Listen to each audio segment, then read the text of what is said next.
everyone, and welcome back to another episode of Breaking 80 with Drew Quirk, assistant golf professional here at Whirlwind Golf Club in Chandler, Arizona. Today we are joined again by my friend and colleague, Art Eklund, PGA. Today, Art's going to go over some drills with me to help me get more consistent with my irons and my ball striking. Yeah, Drew, thanks for having me out again.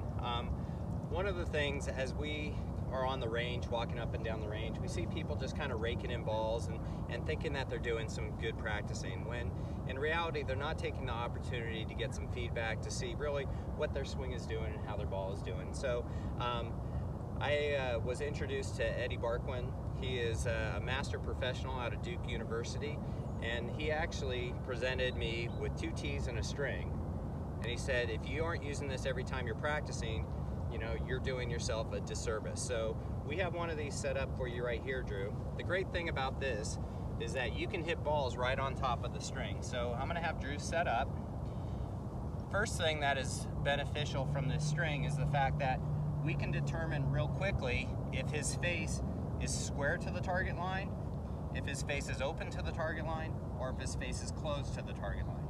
So with this positioning, we can see that, yep, he's got his face square.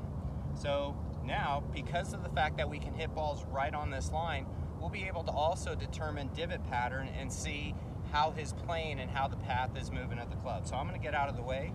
Drew, give me a second here. All right, here we go. All right, nice strike there.